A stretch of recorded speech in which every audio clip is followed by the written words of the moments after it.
Hi, I've been reading a lot lately, and if I was on the radio today, we'll be talking about identity and community. One of the most powerful questions you will ever be asked is, who are you?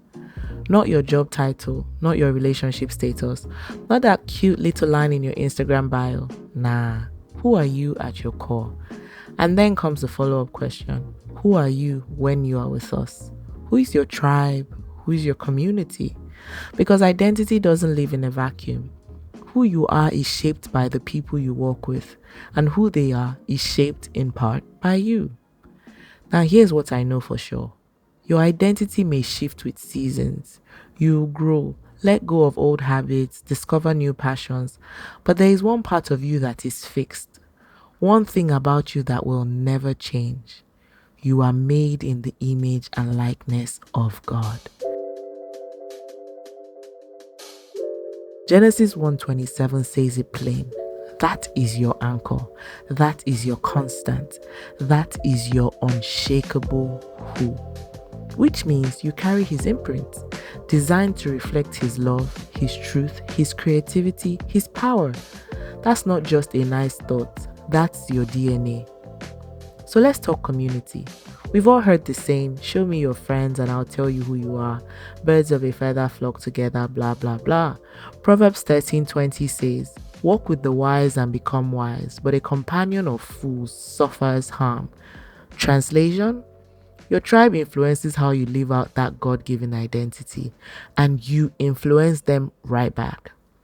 That's why Jesus said we are the light of the world and the salt of the earth. Light illuminates, salt preserves. When you show up as who God made you to be, you radiate something people want to emulate. Not because you're perfect, but because they can see God shining through you. Now let's talk actual facts. Every single person you know is representing a spiritual altar. Moses, Ida Michaels, and Apostle Isi spoke on this recently on the Touch the Sky podcast. That was an eye-opener for me. To be reminded that there is no neutral ground. If it's not God's altar, it's the enemy's. So when you need counsel, you want to be sitting across from people who are led by the same God you serve. Because then you know the advice, the prayers, the encouragements, they are all keeping you aligned with your fixed identity in Christ. Think of a fire. One log on its own burns out quicker, but logs together, they burn longer, stronger, hotter. Your faith is the same.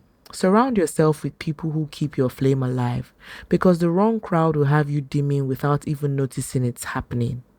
And here's the secret. You build your identity in the spirit first, so that it can be reflected in the physical, not the other way around.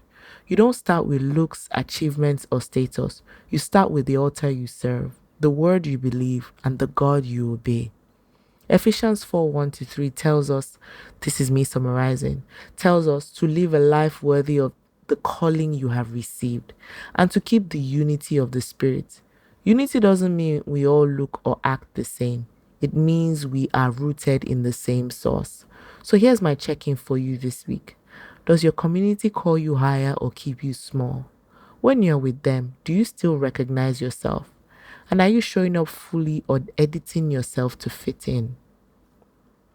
If you feel like you've lost yourself in the world, I want you to hear this. God knows your name.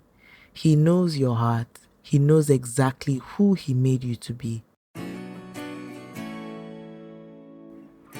You Know My Name by Tasha Cobbs Leonard is our song of the week. And of course, the link to the playlist is in the description below. So this week, don't shrink. Don't blend. Stand in who He made you to be and find the us that makes space for that person. If this episode encouraged you, please share it with someone. I'm on socials at Wens Connoisseur, but you can also follow the podcast page Iiwotr_podcast on Instagram for updates.